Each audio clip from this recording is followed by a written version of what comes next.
अस्सलाम वालेकुम। अभी हम रिएक्टिविटी हमने कर ली था, रिएक्टिविटी ऑफ अल्कीन्स, यानी कि आज हमने रिएक्शंस करने हैं अल्कीन्स के। और सबसे पहले तो हम देखते हैं कि रिएक्टिविटी ऑफ अल्कीन जो है, अल्कीन्स आर हाईली रिएक्टिव इन अल्केन में। अल्केन और अल्काइन इन दोनों में से अल्कीन्स की रिएक्टिविटी जो है वो हाई होती है, ज्यादा होती है। और उसकी रीजन ये होती है पाई बॉन्ड। ठीक है, पाई बॉन्ड, इसमें जो इलेक्ट्रॉन पाई बॉन्ड जो है वो आपको पता है कि पैरेलल ओवरलैपिंग से बनता है। जो पी ऑर्बिटल्स हैं और अनहाइब्रिडाइज्ड ऑर्बिटल्स, उनकी पैरेलल ओवरलैपिंग से बनता है। ठीक है, इस तरह से और पैरेलल ओवरलैपिंग की वजह से जो है क्या होता है, इलेक्ट्रॉन डेंसिटी जो होती है, जो इलेक्ट्रॉन्स होते हैं बॉन्डेड इलेक्ट्रॉन्स, वो जो है वो जो ये न्यूक्लियाई होता है, ये दरमियान में जो दोनों एटम्स जो है वो बॉन्ड बना रहे होते हैं, उनका ये उनके न्यूक्लियाई होते हैं। तो यहाँ पे जो है वो पी ऑर्बिटल में इलेक्ट्रॉन्स जो होते हैं वो या तो अबव द न्यूक्लियर एक्सिस होते हैं या फिर बिलो द न्यूक्लियर एक्सिस होते हैं। तो इस वजह से क्या होता है कि वो इतने ज्यादा जो है वो टाइटली पैक नहीं होते, वो स्प्रेड हुआ होता है जो इलेक्ट्रॉन डेंसिटी है वो। और इस वजह से वो एक्सपोज भी होते हैं कि कोई भी इलेक्ट्रोफाइल यानी इलेक्ट्रॉन लविंग स्पीशी है जिसके पास इलेक्ट्रॉन की डेफिशिएंसी है, तो वो जो है वो इसको उस पे जो है वो अप्रोच कर सकता है। या फिर ये जो है खुद उन इलेक्ट्रॉन से एज अ न्यूक्लियोफाइल, न्यूक्लियोफाइल वो होता है कि जिस पर एक्सेस ऑफ इलेक्ट्रॉन होते हैं या इलेक्ट्रॉनिक क्लाउड जो है वो इन एक्सेस होता है, और फिर वो इलेक्ट्रॉनिक क्लाउड से जो है वो किसी भी इलेक्ट्रॉन डेफिशिएंट स्पीशीज अटैक कर सकता है। क्योंकि न्यूक्लियोफाइल होता है वो जो न्यूक्लियस लविंग, मतलब उसके पास खुद के पास तो एक्सेस ऑफ इलेक्ट्रॉन है, लेकिन वो किसी भी इलेक्ट्रॉन डेफिशिएंट स्पीशी को जो है वो अट्रैक्ट करता है। तो इस वजह से इसकी जो है इस डिफ्यूज्ड इलेक्ट्रॉन डेंसिटी यानी जो स्प्रेड हुई होती है, उस वजह से इसकी जो अल्कीन्स है उनकी रिएक्टिविटी ज्यादा होती है। और सेकंड रीजन ये होता है कि पाई बॉन्ड होता है इसमें, सिग्मा और पाई बॉन्ड होता है। तो सिग्मा बॉन्ड तो स्ट्रांग होता है, लेकिन पाई बॉन्ड को जो है वो इजीली ब्रेक किया जा सकता है, वो क्योंकि वो वीकर होता है कंपैरेटिवली सिग्मा बॉन्ड के। तो इस वजह से भी वो जो है वो ज्यादा रिएक्टिव होता है। और अल्काइंस में जो है वो क्या होता है कि दो पाई बॉन्ड होते हैं, तो उनको जो है उसमें ये होता है कि जो इलेक्ट्रॉन डेंसिटी ज्यादा वॉल्यूम ज्यादा एरिया पे कवर किया होता है, सराउंड किया होता है, तो उस वजह से इलेक्ट्रॉन जो है डेंसिटी वो कम हो जाती है, चार्ज डेंसिटी कम हो जाती है, तो जिसकी वजह से वो इतने रिएक्टिव नहीं होते जितने कि अल्कीन्स होते हैं। अच्छा जी, तो अब अभी हम जो है वो स्टार्ट करते हैं रिएक्शंस।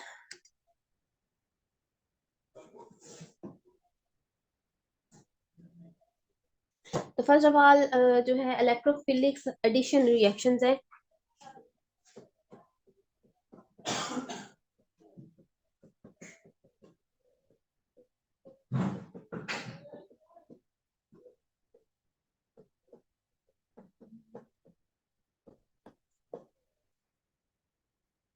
अच्छा, इलेक्ट्रोफिलिक एडिशन रिएक्शन आपने जिन बच्चों ने ऑर्गेनिक जो है वो पढ़ लिया आगे से, वो भी उन्होंने जो है जितनी भी ऑर्गेनिक पढ़ी है उसमें थ्री टाइप के रिएक्शंस पढ़े होंगे। ठीक है, एक है addition reaction,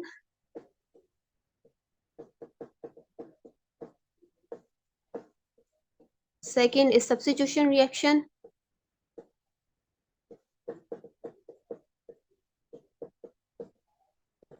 and third type जो है वो है एलिमिनेशन रिएक्शन।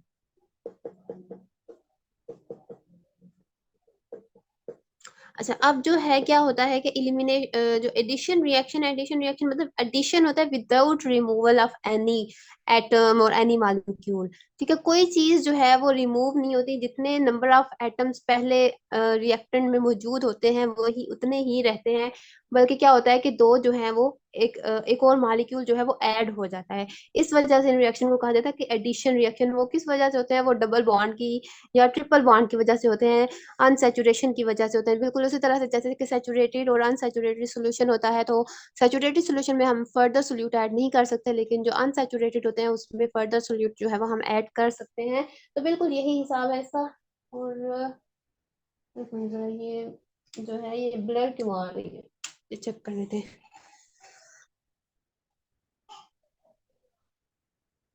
ये इस वजह से है कि डबल बॉन्ड या ट्रिपल बॉन्ड अनसैचुरेशन की वजह से विदाउट रिमूविंग एनी मॉलिक्यूल और एनी एटम एडिशन हो जाती है। उसके बाद सेकंड टाइप जो है सब्स्टिट्यूशन रिएक्शन। सब्स्टिट्यूशन रिएक्शन में ये होता है कि सब्स्टिट्यूट करता है, रिप्लेस करता है, मतलब एक चीज रिमूव होती है, जैसे कि अल्केन से अल्केन में एक हाइड्रोजन रिमूव होती है, तो तभी गुंजाइश बनती है, तभी कैपेसिटी होती है कार्बन की कि वो एक और बॉन्ड बना सकता है। तो उसकी जगह पे कोई भी दूसरा जो मॉलिक्यूल या दूसरा कोई भी एटम जो है या फंक्शनल ग्रुप आके अटैच होता है, तो वो होता है सब्स्टिट्यूशन रिएक्शन।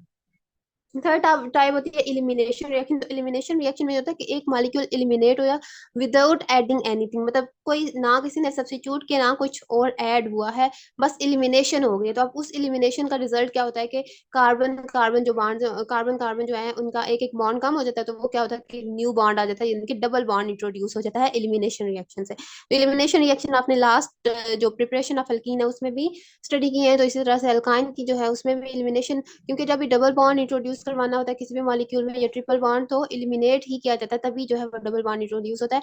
और अगर हमने जो है वो डबल बॉन्ड को सिंगल बॉन्ड में कन्वर्ट करना हो, यानी कि उसकी अनसेचुरेशन सैचुरेशन को सेचुरेशन में कन्वर्ट करना है, अनसेचुरेशन को, तो डबल या ट्रिपल बॉन्ड है तो उसमें हम ऐड करेंगे, एडिशन रिएक्शन होगा, और सब्स्टिट्यूशन जो है वो होगा सिंगल बॉन्ड, सिंगल जो होते हैं single carbon carbon single bond जो होता है उसमें सब्स्टिट्यूशन रिएक्शन होता है।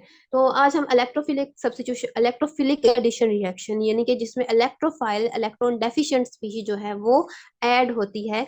किस कहाँ पे एडिशन होगा, जहाँ पे कार्बन डबल बॉन्ड कार्बन है, क्योंकि डबल बॉन्ड में डबल जो डबल बॉन्डेड कार्बन एटम्स है वहीं पे एडिशन होगी, क्योंकि डबल बॉन्ड ब्रेक करेगा और वो अनसेचुरेटेड यानी कि सिंगल बॉन्ड सैचुरेटेड में कन्वर्ट हो जाएगा सिंगल बॉन्ड में।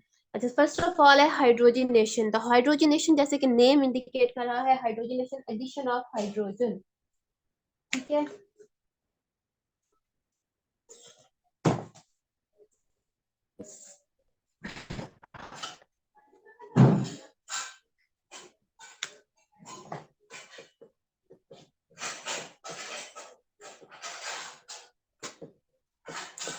एडिशन ऑफ हाइड्रोजन, तो इसमें क्या होता है कि अब अगर सिंपल हम एग्जांपल लिखें तो अगर ओवरऑल विदाउट मैकेनिज्म अगर मैं करूं तो CH2 है, double bond CH2 plus H2 give us CH3 single bond CH3, यानी कि इथेन इथीन जो है वो इथेन में कन्वर्ट हो जाता है। और इन द प्रेजेंस ऑफ कैटलिस्ट, कोई भी कैटलिस्ट यूज होता है, निकल हो सकता है, प्लैटिनम हो सकता है या प्लेडियम हो सकता है, और प्रेशर जो है वो 1 to 5 होना एटमॉस्फेयर है वो होना चाहिए। तो अब जो है क्या है कि एडिशन ऑफ हाइड्रोजन, अगर हम इसकी हाइड्रोजनेशन की जो है वो डेफिनेशन करना चाहें तो ये कैटालिटिक है, हमेशा कैटलिस्ट की प्रेजेंस में ही ये रिएक्शन होता है। तो addition of hydrogen in alkene in the presence of a catalyst, ठीक है, and pressure of 1 to 5 atmosphere to give a saturated compound is known as catalytic hydrogenation. तो ठीक है, एडिशन ऑफ हाइड्रोजन, एक हाइड्रोजन मॉलिक्यूल इसमें add होगा in catalyst. निकल हो सकता है, प्लेडियम हो सकता है या फिर प्लैटिनम हो सकता है। तो प्लैटिनम तो जो है वो बहुत एक्सपेंसिव है, तो वो तो यूज नहीं किया जाता। तो मोस्ट कॉमनली जो कैटलिस्ट यूज होता है वो होता है रेनी निकल। ठीक है, और रेनी निकल जो है ये किस तरह से बनाया जाता है, इसमें निकल एल्यूमिनियम अलॉय, क्योंकि निकल जो है वो ट्रांजिशन एलिमेंट्स में आता है, तो निकल एल्यूमिनियम अलॉय होता है, उसका जो है वो ट्रीटमेंट करवाया जाता है, उसको रिएक्शन करवाया जाता है सोडियम हाइड्रोक्साइड, यानी कि जो कॉमनली नोन है एज अ कास्टिक सोडा। ठीक है, सोडियम हाइड्रोक्साइड के सॉल्यूशन के साथ। ठीक है, और क्या बनता है, निकल जो है वो सेपरेट हो जाता है, और प्लस सोडियम एल्यूमिनेट, ठीक है, एंड प्लस हाइड्रोजन। ठीक है, तो ये रिएक्शन होता है रेनी निकल। ये रेनी निकल है जो एज अ कैटलिस्ट हाइड्रोजनेशन के प्रोसेस में यूज होता है।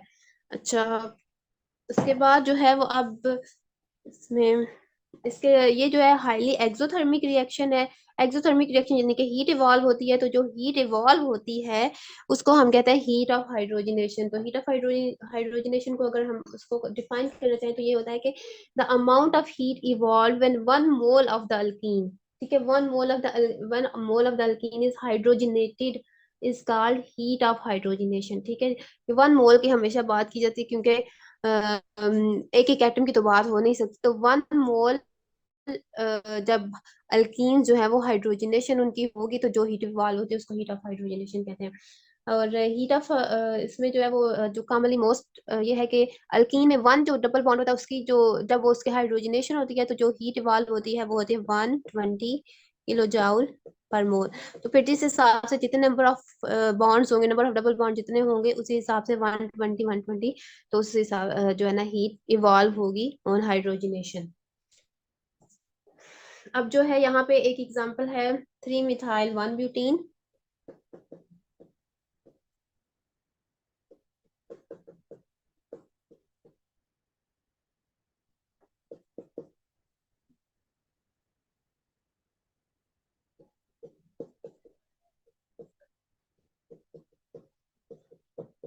और ये भी देखें कि यहाँ पे जो रिएजेंट है यानी कि जो हम ऐड कर रहे हैं वो हाइड्रोजन है और ये सिमेट्रिकल रिएजेंट है, ठीक है, इसमें कोई दोनों ही हाइड्रोजन है, कोई अनसिमेट्रिकल नहीं है, डिफरेंट एटम्स नहीं है।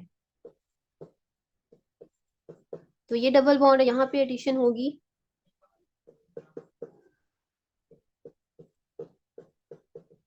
यानी कि 2 मिथाइल ब्यूटेन।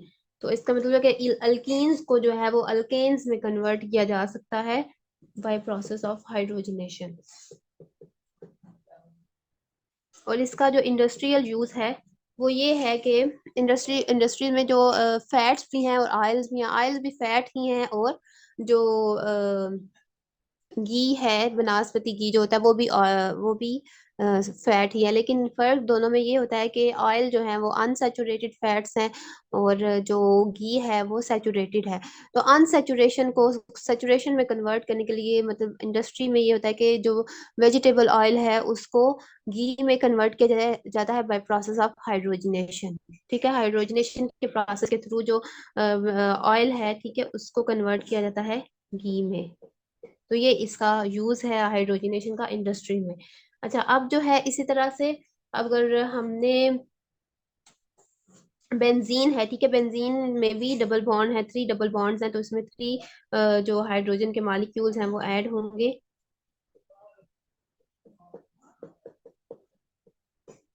तो क्या होगा, साइक्लोहेक्सेन बन जाएगा।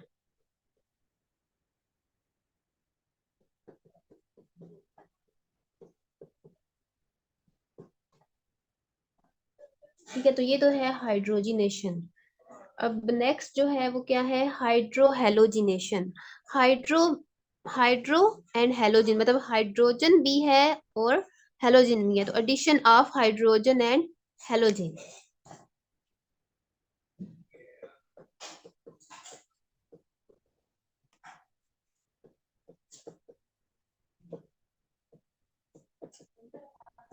हाइड्रोजन एंड हेलोजन, इसका मतलब है कि हाइड्रो हेलोजनेशन के लिए हम रिएजेंट कौन सा यूज करेंगे, हाइड्रोजन हेलाइड ही यूज करेंगे। तो हाइड्रोजन हेलाइड हमें जो है वो हमारे पास नोन कितने हैं, हाइड्रोजन फ्लोराइड है, हाइड्रोजन क्लोराइड है, हाइड्रोजन ब्रोमाइड है, हाइड्रोजन आयोडाइड है। ठीक है, तो ये हम जो है वो यूज करके इनको जो अल्कीन्स है उनकी हाइड्रो हेलोजिनेशन कर सकते हैं। तो हाइड्रो हेलोजिनेशन से जो है क्या होगा, एक तरफ हाइड्रोजन ऐड होगा, एक कार्ब जो डबली बॉन्डेड कार्बन है उसके एक तरफ हाइड्रोजन ऐड होगा और दूसरी तरफ क्लोरीन या मतलब कोई भी हेलोजन ऐड होगा। तो इसका मतलब है कि इस तरह से जो अल्कीन्स हैं इस रिएक्शन से अल्कीन्स कन्वर्ट होंगे अल्काइल हेलाइड्स में। ठीक है, अल्काइल हेलाइड, क्योंकि अल्काइल ग्रुप होगा और साथ में हेलोजन आ जाएगा तो अल्काइल हेलाइड में कन्वर्ट होंगे। अब अगर इनकी रिएक्टिविटी देखें तो रिएक्टिविटी में जो है वो इनकी एसिडिक, क्योंकि ये एसिड्स हैं तो एसिड्स की स्ट्रेंथ देखी जाती है, तो एसिड की स्ट्रेंथ के हिसाब से जो है वो हाइड्रोजन आयोडाइड जो है वो मोस्ट रिएक्टिव है, फिर हाइड्रोजन ब्रोमाइड है, फिर हाइड्रोजन क्लोराइड है और हाइड्रोजन फ्लोराइड। और इसकी रीजन क्या है कि इसकी बॉन्ड एंथैल्पी जो है वो सबसे लेस है, ये इजीली बॉन्ड ब्रेक हो जाता है, प्रोटॉन जो है वो सेपरेट हो जाता है, आयोडाइड अलग हो जाता है, तो इस वजह से हाइड्रोजन आयोडाइड जो है वो ज्यादा रिएक्टिव होगा, फिर उसके बाद हाइड्रोजन ब्रोमाइड, उसके बाद और हाइड्रोजन क्लोराइड। और हाइड्रोजन फ्लोराइड जो है वो लीस्ट रिएक्टिव है because it is highly electronegative है, स्मॉल साइज है, इसकी बॉन्ड एंथैल्पी जो है वो बहुत ज्यादा होती है, बॉन्ड ब्रेक करने के लिए बहुत हाई एनर्जी रिक्वायर्ड होती है। तो हम जो है वो अगर इसका जो है रिएक्शन है वो लिखे तो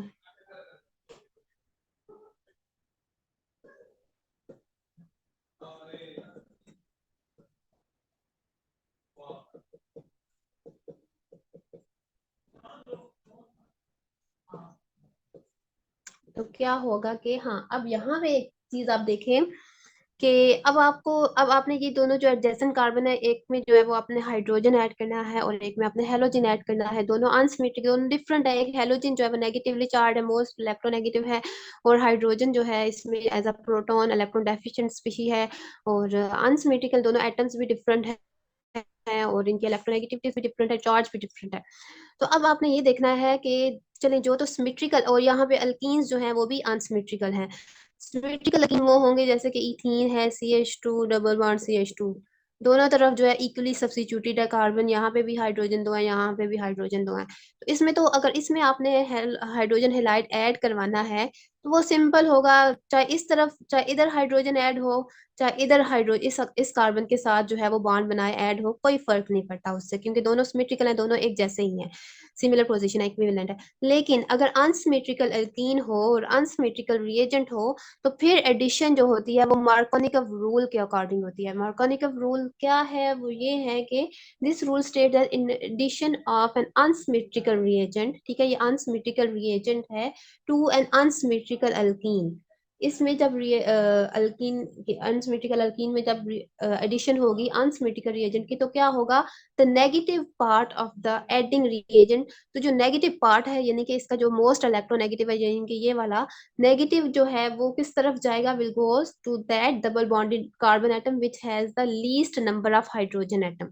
तो जिसके पास least number of hydrogen atom है या मोर सब्स्टिट्यूटेड, दूसरे वर्ड में आप कह सकते हैं मोर सब्स्टिट्यूटेड जो कार्बन है, उस तरफ जो है वो हेलोजन जाएगा।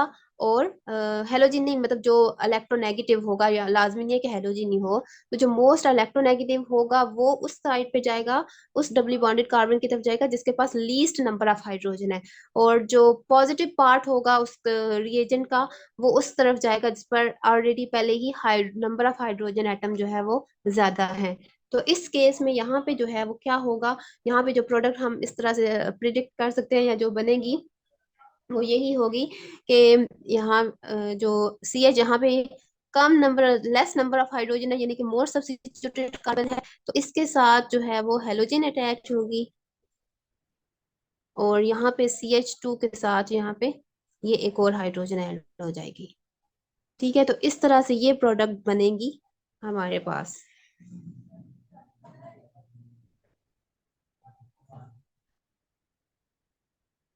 तो अब अगर हम इसका मैकेनिज्म देखें तो मैकेनिज्म कैसे जो है ये रिएक्शन होता कैसे है, तो इसमें ये है कि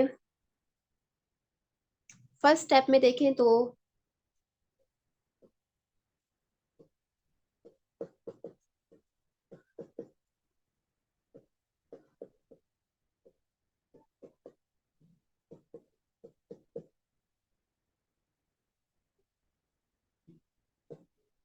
अगर हाइड्रोजन क्लोराइड या बल्कि ये हेलाइड ही लेते हैं, this is highly electronegative, this is partial positive charge and it has partial negative and partial positive charge। अब ये देखें इसके पास इनके पास पाई बॉन्ड है, पाई है, ठीक है, पाई इलेक्ट्रॉन जो है वो क्या करेंगे? अटैक करेंगे इस प्रोटॉन पर जो कि पार्शियल पॉजिटिव है। ठीक है, इस पर जब अटैक करेंगे तो क्या होगा कि ये जो है बॉन्ड पेयर जो है वो इसकी तरफ शिफ्ट हो जाएगा, होमोलिट जो हेट्रोलिटिक फिशन होती है उस तरह से, यानी कि बॉन्ड पेयर इसके पास जाएगा और ये एज अ प्रोटॉन जो है इसकी तरफ आ जाएगा, अल्कीन के पास आ जाएगा।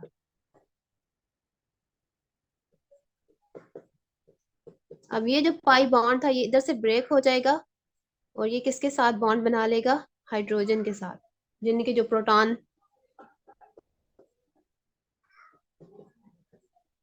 जब ये वाला जो यहाँ पर भी हेट्रोलिटिक फिशन हुई है, ये वाला जो बॉन्ड था वो पेयर सारा इधर चला गया, तो यहाँ पर पॉजिटिव चार्ज आ जाएगा क्योंकि इस कार्बन के पास अब डेफिशिएंसी हो गई है इलेक्ट्रॉन्स की। बाकी जो है वो फिर क्या होगा, जो बाकी इधर हेलाइड रह गया है, हेलोजन जो रह गया है, वो क्या करेगा नेक्स्ट स्टेप में? ये जो हेलोजन है ये क्या करेगा, ये जो जहाँ पे डेफिशिएंसी है वहां पे अटैक करेगा, ठीक है, इस कार्बन पे, और अपने इलेक्ट्रॉन जो है वो शेयर करके बॉन्ड बना लेगा।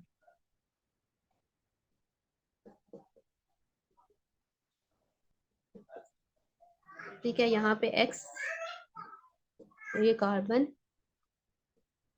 हाइड्रोजन, हाइड्रोजन एंड हाइड्रोजन, तो इस तरह से ये जो है वो मैकेनिज्म होगा, और ये प्रोडक्ट बन जाएगी CH3CH2X।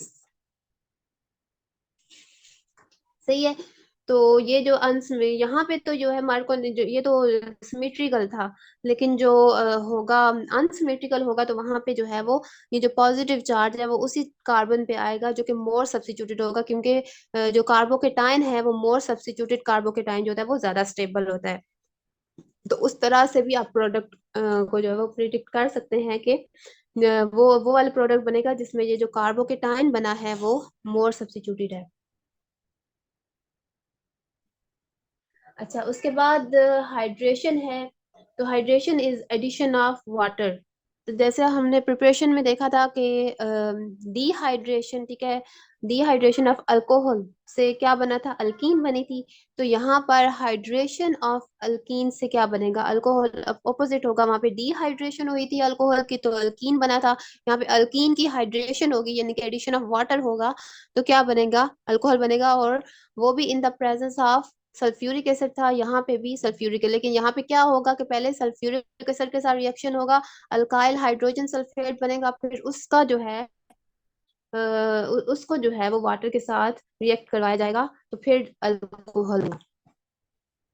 तो अभी जो है ये 1 मिनट रह गया है, तो इसे स्टार्ट करने से पहले हम रीजॉइन कर लेते हैं, ताकि जो है वो फिर हम अगला सारा कर लें।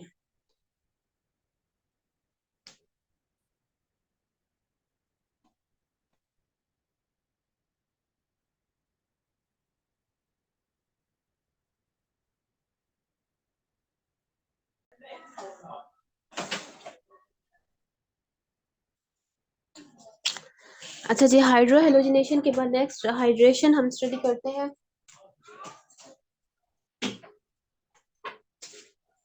Addition of water to alkene is called hydration.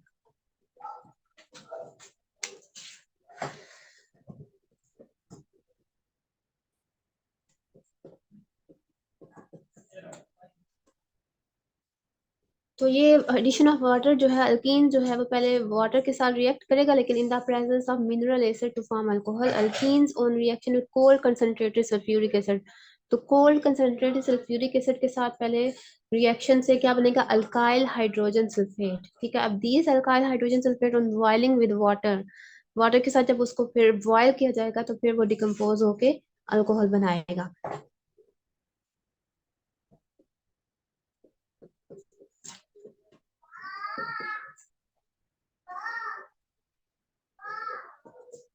यहाँ पे ये जो इतने पार्ट का इतने हिस्से का जो मैकेनिज्म है वो सेम वैसा ही होगा जैसे कि हाइड्रोजन हेलाइड के साथ था, कि यहाँ पे ये प्रोटॉन है, ठीक है, क्योंकि ये भी तो एसिड है ना, तो ये प्रोटॉन है यहाँ पे, तो इस पे जो है वो पहले अटैक होगा, और फिर बाकी जो है ये जो सल्फेट है, हाइड्रोजन सल्फेट, फिर वो एज अ नेगेटिव जो है, जिस तरह से हेलोजन ऐड हुआ मतलब उसकी उसका बॉन्ड बना था, बिल्कुल वैसा ही होगा।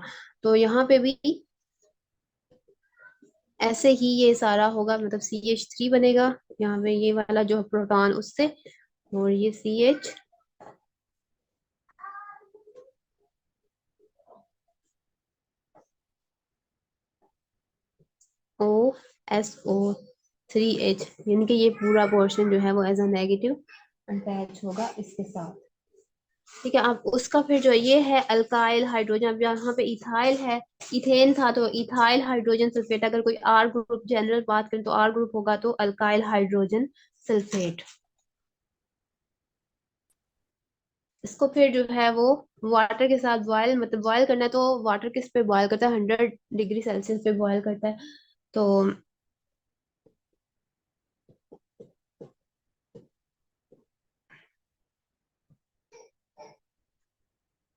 नंबर ऑफ हाइड्रोजन जो है वो सेम रहेंगे, यानी कि अल्कीन में 2 थे, तो जो अल्कोहल बनेगा वो भी उसमें भी जो है वो 2 कार्बन ही होंगे।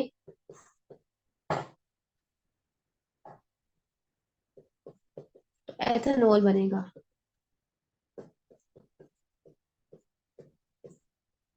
H+H2SO4, यानी कि H2SO4 हमें रीजनरेट हो गया, क्योंकि ये ऐसा कैटलिस्ट ही यूज हुआ है यहाँ पे। अच्छा, तो ये था हाइड्रेशन, जो कि ऑपोजिट है उसके, डिहाइड्रेशन ऑफ अल्कोहल के। अच्छा, उसके बाद नेक्स्ट स्टेप है हेलोजिनेशन। नेक्स्ट जो रिएक्शन है वो है हेलोजिनेशन। हेलोजिनेशन मीन के एडिशन ऑफ हेलोजिन। ठीक है, जैसे हाइड्रोजिनेशन था, अब इसी तरह से हेलोजिनेशन है, तो halogen addition of halogen is called halogenation. तो हेलोजिनेशन जो होती है वो अगर करवाई जाएगी इनर्ट इनर्ट सॉल्वेंट में, जैसे कि जो रिएक्टिव नहीं होगा, जैसे कार्बन टेट्राक्लोराइड की प्रेजेंस में, तो फिर जो है वो हेलोजिनेशन होगी। यानी कि दोनों कार्बन है, जो डबली बॉन्डेड कार्बन है, उसमें टू यानी कि वन मॉलिक्यूल ऑफ हेलोजन जो है वो ऐड होगा, तो विसिनल उसको कहेंगे। डाई हेलाइड यानी कि बनेगा ना, तो विसिनल डाई हेलाइड। विसिनल होता है कि दोनों कार्बन जो है थे एडजसेंट, उनके साथ जो है वो addition of one molecule of halogen हुई है। तो इसका मतलब है अगर हम हाइड्रोजन हेलाइड यूज करेंगे उसका एडिशन होगा तो अल्काइल हेलाइड्स बनेंगे, और अगर हेलोजिनेशन होगी अल्कीन की तो फिर डाई हेलाइड्स बनेंगे। तो इसमें भी जो है वो मैकेनिज्म भी अगर हम देखें तो,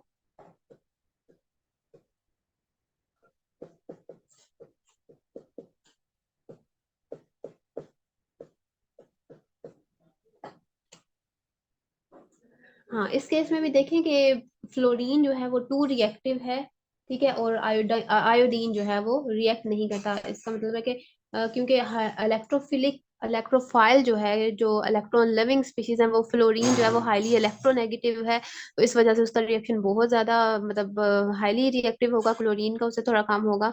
और फिर ब्रोमीन है और आयोडीन जो है वो लेस इलेक्ट्रोनेगेटिव है, तो इस वजह से वो रिएक्ट ही नहीं करता। तो अब अगर हम जो है वो किसका, ब्रोमीन का ही ज्यादातर है, तो ब्रोमीन के साथ जो रिएक्शन है उसको अगर हम देखें, मतलब वैसे ये होता है, ऐसा नहीं है। ब्रोमीन जो है वो हाईली इलेक्ट्रोनेगेटिव है, तो ये इसी तरह से पार्शियल पॉजिटिव ये नहीं होता। लेकिन अब यहाँ पे हमने आपको किसी एक पे अटैक तो करना है ना, पाई इलेक्ट्रॉन्स में। तो पाई इलेक्ट्रॉन जो है वो इस पे अटैक करेगा। और अच्छा, ये हो सकता है इस वजह से कि सी सी एल की वजह से, सी सी एल की वजह से ये जो है ना, थोड़ी सा इंडक्शन जो है वो इसमें हो सकते हैं। वैसे तो ये नॉन पोलर है ना, लेकिन जो है वो जो इंस्टेंटेनियस इंडक्शन जो होती है ना, एक इंस्टेंस के, एक लम्हे के लिए जो इंड्यूस होती है पोलैरिटी, तो वही है यहाँ पे भी। समझे?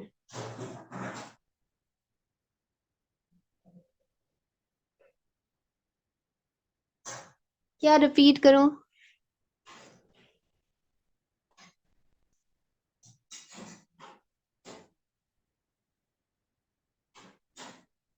Halogenation, halogenation is addition of halogen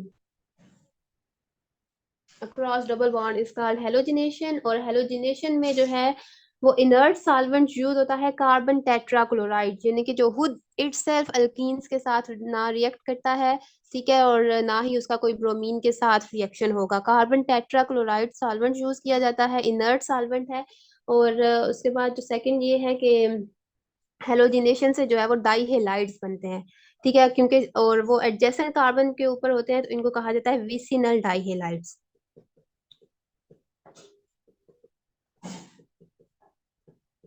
ठीक है, तो अब ये यहाँ पे जो है वो कार्बन टेट्राक्लोराइड की वजह से जो इसमें इंडक्शन होती है, पोलैरिटी इंड्यूस होती है, एक पार्शियल नेगेटिव होता है, एक पार्शियल पॉजिटिव होता है। तो जो पाई बॉन्ड है, यानी कि जो पाई इलेक्ट्रॉन्स हैं, वो इस पे अटैक करते हैं। ठीक है, और ये यूं जाता है। ठीक है, सी। हाँ, और इनकी रिएक्टिविटी की मैंने बात की थी कि जो हेलोजेंस हैं उनकी रिएक्टिविटी किस तरह से होती है। अब ये इलेक्ट्रोफिलिक है, जो इलेक्ट्रॉन लिविंग स्पीशी है वो मोर रिएक्टिव होंगे यहाँ पे। तो फ्लोरीन जो है वो हाईली इलेक्ट्रोनेगेटिव है, तो उसकी रिएक्टिविटी सबसे ज्यादा है, फिर क्लोरीन है, और फिर ब्रोमीन है। ठीक है, और आयोडीन जो है वो बिल्कुल लेस इलेक्ट्रोनेगेटिव है, तो इस वजह से वो रिएक्ट नहीं करता। ठीक है, तो अब यहाँ पे हम ब्रोमीन का रिएक्शन पढ़े कि ब्रोमीन की एडिशन कैसे होगी। तो पाई बॉन्ड ने यहाँ पे इलेक्ट्रॉन्स ने अटैक किया, फिर उसके बाद ये बॉन्ड फिर इधर इसके पास शिफ्ट हुआ, और यहाँ पे देखें कि ये हाइड्रोजन, और इधर जो है ये बॉन्ड जब टूटेगा तो ये ब्रोमीन के साथ बॉन्ड बनाएगा। अब ब्रोमीन के पास जो है वो एक नॉन बॉन्डेड पेयर भी है। ठीक है, तो ये उसको जो है इसके साथ उसको यूटिलाइज करके इस कार्बन के साथ भी इस तरह से बॉन्ड बना लेगा, जिसकी वजह से इस पर पॉजिटिव चार्ज आ जाएगा।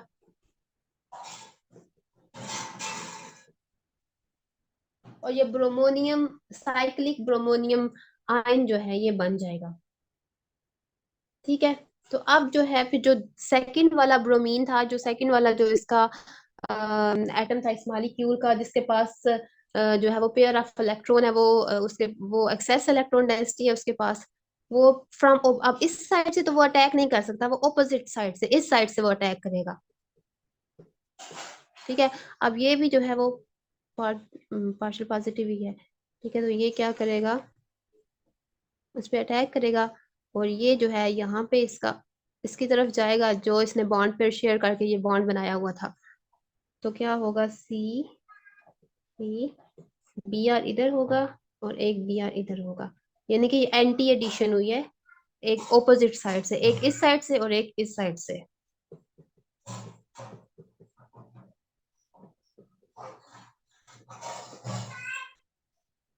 एक होती है सिन एडिशन, सिन एडिशन होती है फ्रॉम सेम साइड, और ये है anti addition from opposite side, addition हुई है, और इस तरह से ये प्रोडक्ट बनेंगे।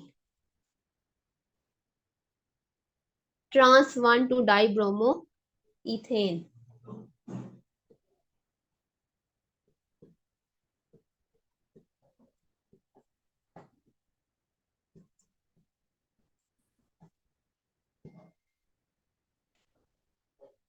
अच्छा, और यही टेस्ट जो है यूज किया जाता है फॉर डिटेक्शन ऑफ अनसैचुरेशन।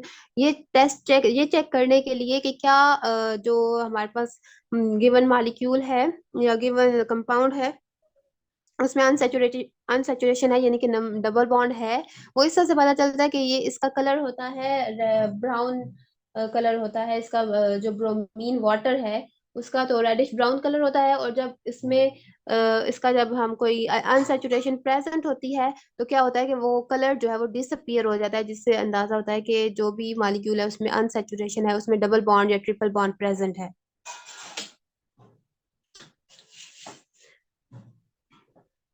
अब नेक्स्ट जो है वो आपका है halo hydration. Halo mean halogen, और हाइड्रेशन मतलब कि हाइड्रीन जो है ना, O H, O H add होगा और एक हेलोजन ऐड होगा। ठीक है।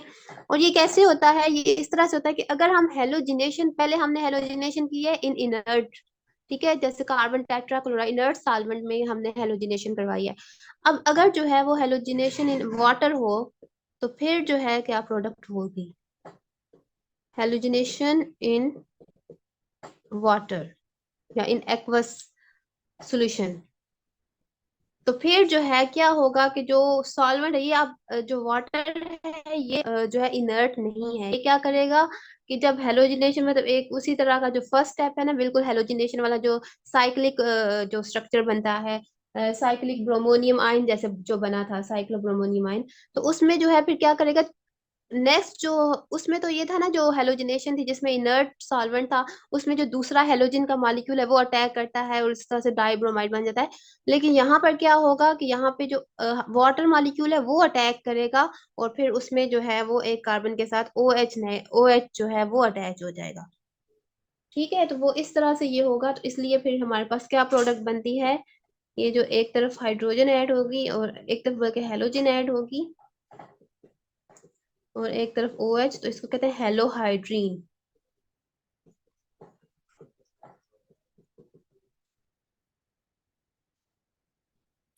तो इसका जो है वो मैकेनिज्म तो नहीं है, लेकिन आपको जो है वो मैं वैसे ही आपको इतना बता देती हूँ कि ये कैसे होगा।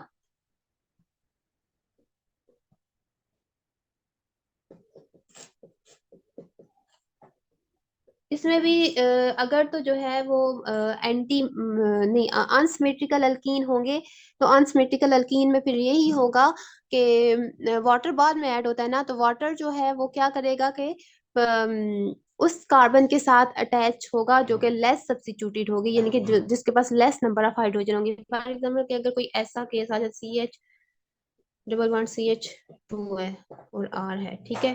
तो फिर जो है ना इसका जो प्रोडक्ट होगी वो ये होगी CHOH इधर होगा, और CH2 और X, ये प्रोडक्ट उसमें होगी इस केस में।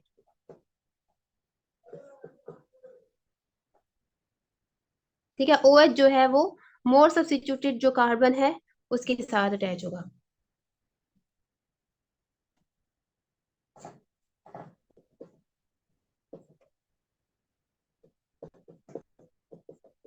अब यहाँ पर तो सिमेट्रिकल अल्कीन है।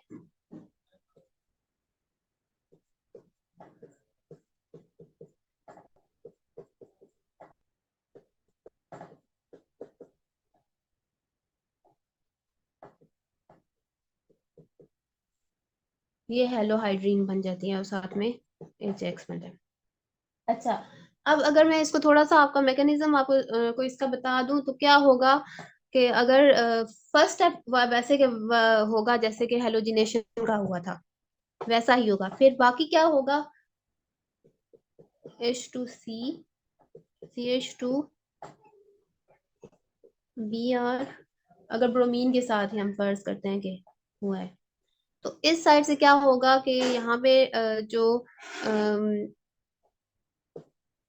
ये ऑक्सीजन के जो मालिक्यूल है ये पार्शियल पॉजिटिव, अब इनके पास पार्शियल पॉजिटिव ही है चार्ज, तो क्या होगा कि वाटर मालिक्यूल इधर से इस पे अटैक करेंगे, ठीक है। और फिर ये जो है ये बॉन्ड इधर शिफ्ट होगा,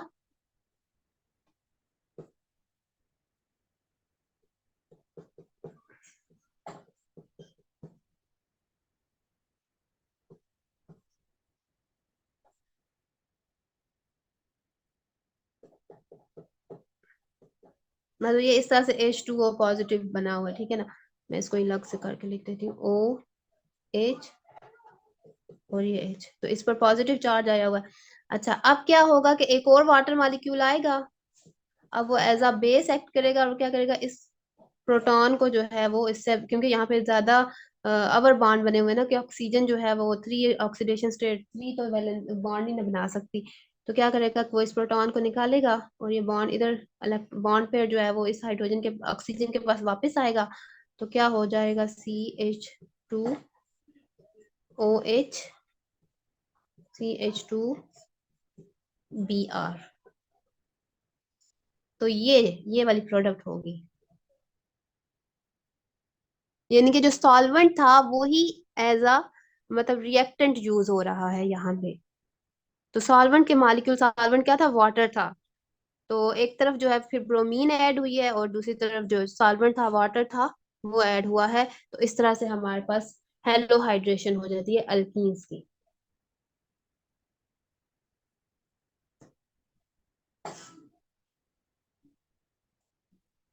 और ये भी सिन एडिशन ही होती मतलब सॉरी एंटी एडिशन ही होती है कि ऑपोजिट साइड से। अच्छा, उसके बाद आते हैं एप ऑक्सीडेशन।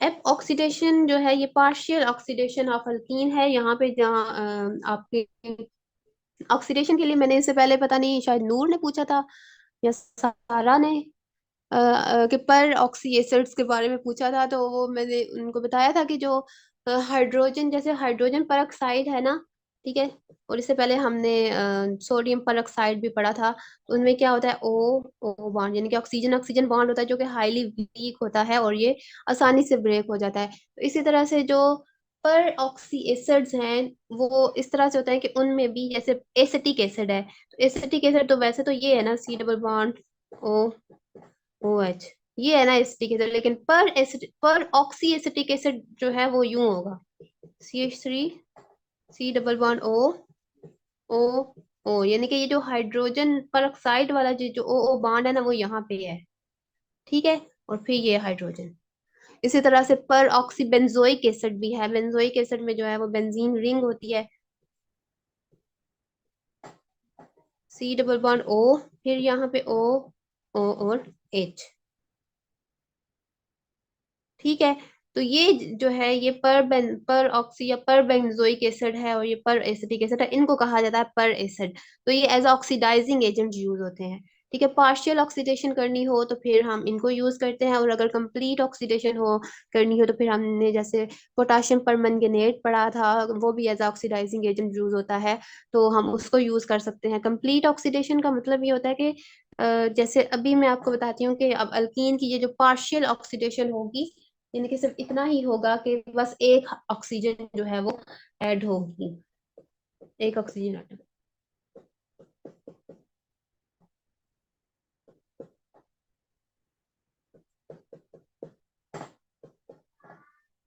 अगर इसमें जो है वो benzoic acid, benzoic peracid, benzoic peracid जो है वो अगर हमने यूज किया है, परऑक्सी बेंजोइक एसिड,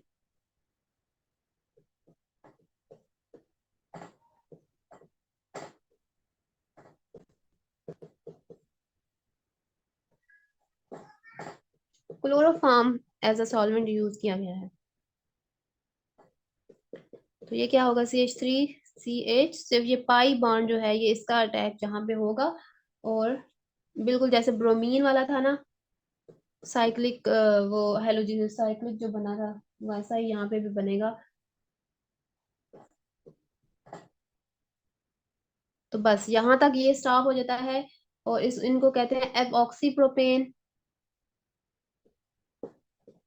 या फिर आप इसको ऑक्सीरेन कह सकते हैं, या इनको साइक्लिक ईथर भी कह सकते हैं। अब ये रिएक्शन यहाँ तक स्टॉप हो गया है, इसकी कंप्लीट ऑक्सीडेशन नहीं हुई है, ठीक है। और क्या बाकी बाकी क्या, जब ये वाला ऑक्सीजन तो जो है वो ऑक्सीडेशन में यूज हो गया है, तो बाकी बेंजोइक एसिड रह जाएगा, C+1O OH। ठीक है। अब अगर यही इसको अगर हम फर्दर ऑक्सीडाइज करवाएंगे, या फिर हम जो है वो शुरू से ही अल्कीन को KMnO4 पोटाशियम परमंगनेट की प्रेजेंस में उसकी ऑक्सीडेशन करवाएं, तो क्या होता है, क्या प्रोडक्ट बनती है उसमें, फिर यहाँ पे डाईओल्स बनते हैं, ठीक है। ग्लाइकोल, इथाइलिन ग्लाइकोल, या प्रोपाइलीन ग्लाइकोल, या इस तरह से डाईओल बनता है। अगर इसकी भी हम फर्दर ऑक्सीडेशन करवाते तो फिर यूं ये प्रोडक्ट होते हैं, ठीक। CH OH, CH2 and OH। तो ये नेक्स्ट जो है वो अगर फर्दर ऑक्सीडेशन, कंप्लीट ऑक्सीडेशन से ये प्रोडक्ट बनती है, ठीक है। और ये पार्शियल ऑक्सीडेशन से जो है ना ये बनी है।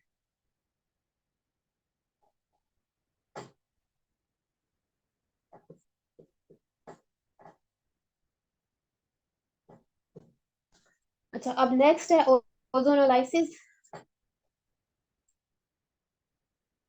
ओजोनोलाइसिस मीन के एडिशन ऑफ ओजोन।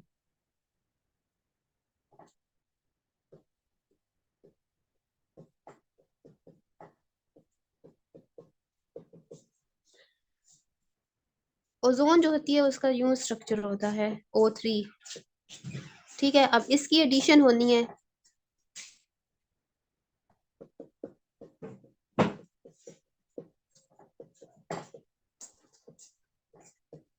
तो क्या बनता है, पहले जो है वो मोलोजोनाइड बनता है, और मोलोजोनाइड जो है वो हाईली अनस्टेबल है।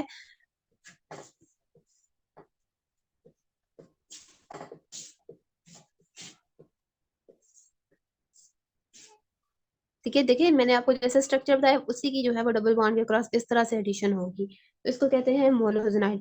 बाकी ये कार्बन के जो हाइड्रोजन है वो यहाँ पे ही रहेंगे, ठीक है। तो ये है मोलोजनाइड जो कि हाईली अनस्टेबल है, ये रीअरेंज होके ओजोनाइड बना देगा। ओजोनाइड जैसे वो घर होता है ना, वैसे ही आप उसका स्ट्रक्चर याद कर लें। ये O ऊपर आएगा, ठीक है, और ये दो O जो है वो यहाँ पे आ जाएंगे।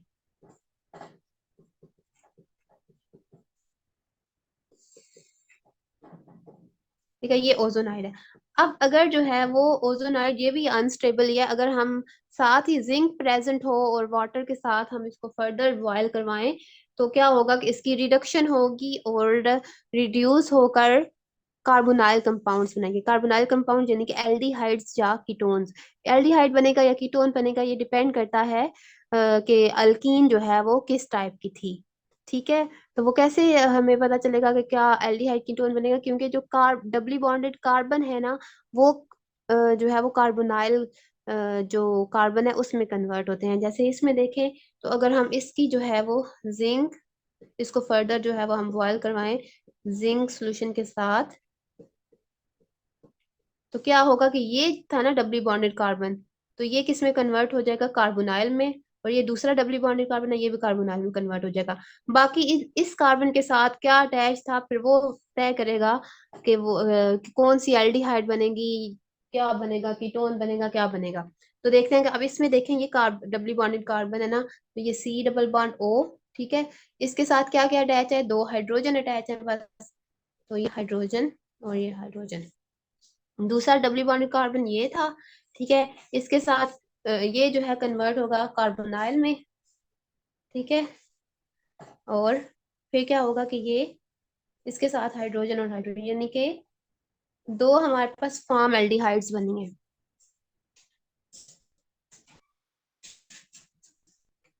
दो हमारे पास फॉर्म एल्डिहाइड बनेंगे और हाइड्रोजन परऑक्साइड बनेगा। वो फिर जिंक के साथ रिएक्ट करके जिंक ऑक्साइड बनाएगा और वाटर।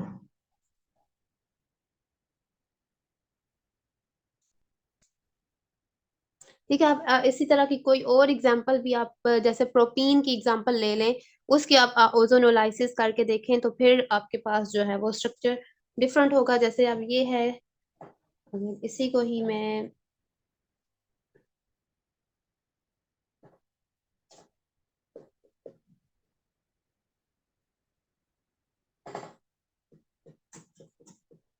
अगर इसी की ओजोनोलाइसिस करें, ठीक है। पहले मोलोजन मैं पूरा रिएक्शन तो नहीं लिखूंगी, लेकिन एंड प्रोडक्ट्स जो हैं वो क्या होंगी।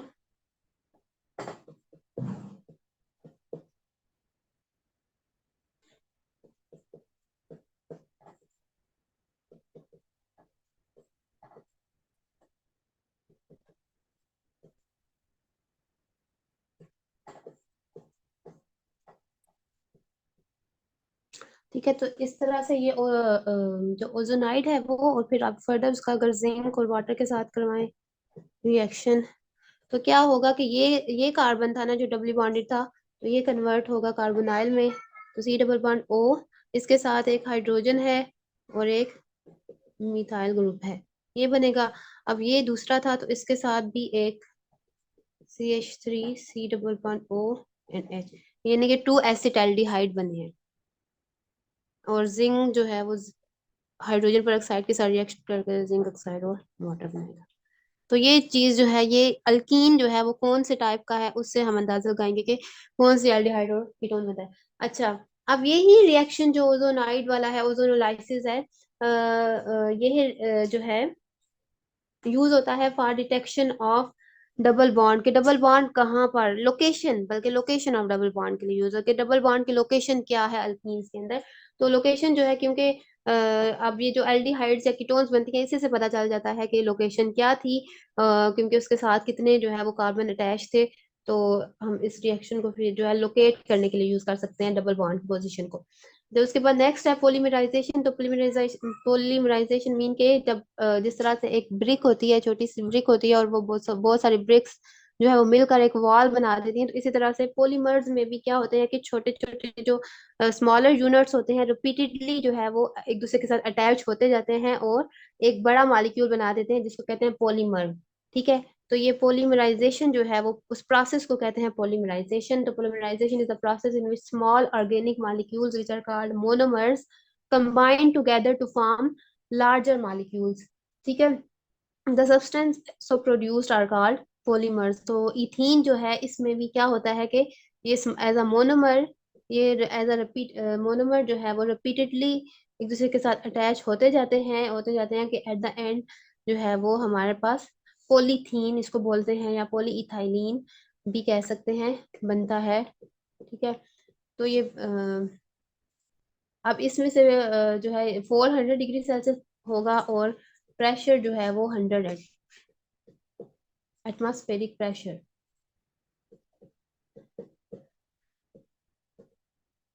CH2, इसको लिखने का तरीका क्या है, CH2, अब हमें तो नहीं पता कितने नंबर हैं, बहुत सारे होंगे, तो आप इसको ब्रैकेट में लिखें। ठीक है, यहाँ पे N लिखेंगे, N नंबर ऑफ इथीन है, और साथ में ये बॉन्ड के इसके फर्दर आगे एडिशन होती जाती है, बॉन्ड बनते जाते हैं, और ये हमारे पास पॉलीथीन बनता है। अब इथीन जो है वो पोलीमराइज होता है पॉलीथीन में at 400 degree Celsius at a pressure of 100 ATM. लेकिन अगर गुड क्वालिटी पॉलीथीन अगर आपने बनाना हो तो फिर आप उसको जो है वो इन the presence of catalyst, catalyst कौन सा होगा, एल्यूमिनियम ट्राई इथाइल, या फिर बल्कि दोनों ही होंगे, टाइटेनियम टेट्राक्लोराइड। तो इनकी प्रेजेंस में करेंगे तो गुड क्वालिटी, अच्छी क्वालिटी का जो है वो पॉलीमराइजेशन अच्छी होगी और गुड क्वालिटी पॉलीथीन हमें मिलेगा इससे। तो अब इसमें जो है वो नेचुरल भी हैं, नेचुरल पॉलीमर्स भी हैं और सिंथेटिक पॉलीमर्स भी हैं। नेचुरल पॉलीमर्स आपने जो है वो बायो में भी पढ़े होंगे, प्रोटीन है, प्रोटीन में जो है वो अमीनो एसिड्स बहुत सारे जो है वो पेप्टाइड बॉन्ड के थ्रू लिंक होके प्रोटीन चेन्स बनाते हैं। इसी तरह से स्टार्च, तो स्टार्च में ग्लूकोज और सेलुलोज में भी ग्लूकोज ही मोनोमर्स होते हैं, लेकिन उनका जो स्ट्रक्चर है थोड़ा सा डिफरेंट होता है रिंग्स का। और उसके बाद डीएनए है, तो डीएनए में न्यूक्लियोटाइड्स जो है वो बनाते हैं। इसी तरह से सिंथेटिक पॉलीमर्स भी हैं, इनमें पॉलीथीन, पॉलीथीन में मोनोमर क्या है, इथीन है। इसी तरह से पोलो क्लोरो क्लोरो इथीन है, तो क्लोरो इथीन से ही नेम इंडिकेट हो रहा है, क्लोरो इथीन जो एज अ मोनोमर यूज होते हैं, यानी कि इसी इथीन में एक सीएल जो है वो ऐड हो, तो क्लोरो इथीन। और उसके बाद इसको पीवीसी भी कहते हैं, पॉलीविनाइल क्लोराइड, ठीक है। और पॉलीफिनाइल इथीन, पॉलीफिनाइल इथीन में जो है वो फिनाइल इथीन जो है, यानी कि ये फिनाइल है, ठीक है। और इसके साथ जो है वो CH2 double bond CH2, polyvinyl ethene, इसकी जो पोलराइजेशन से पॉलीमर बनता है वो, उसको पॉलीस्टाइरीन भी यूज करते हैं वर्ड। पॉलीएस्टर, पॉलीएस्टर का वर्ड वैसे भी जो है वो हम सुनते रहते हैं। तो उसमें क्या होता है कि एस्टर है, एस्टर बनता है बेसिकली। तो एस्टर जो होता है वो जो अल्कोहल है और कार्बोक्सिलिक ग्रुप है उसके रिएक्शन से बनता है ना।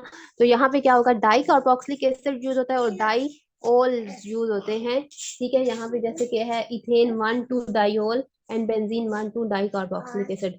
तो इन दोनों की रिएक्शन से जो है वो पॉलीएस्टर बनता है। बाकी इंशाल्लाह हम कल करेंगे। पोली एंड पेपर। अच्छा ठीक है। अच्छा अब आप अगर कोई आज के लेक्चर से रिलेटेड कोई क्वेश्चन है या कोई भी कंफ्यूजन है तो आप अभी क्वेश्चन पूछ सकते हैं। पोली एंड पेपर, हाँ क्या बनता है, पोली एच, पोली एच, पोली एच। सेंटर पे है ना, अपने सेंटर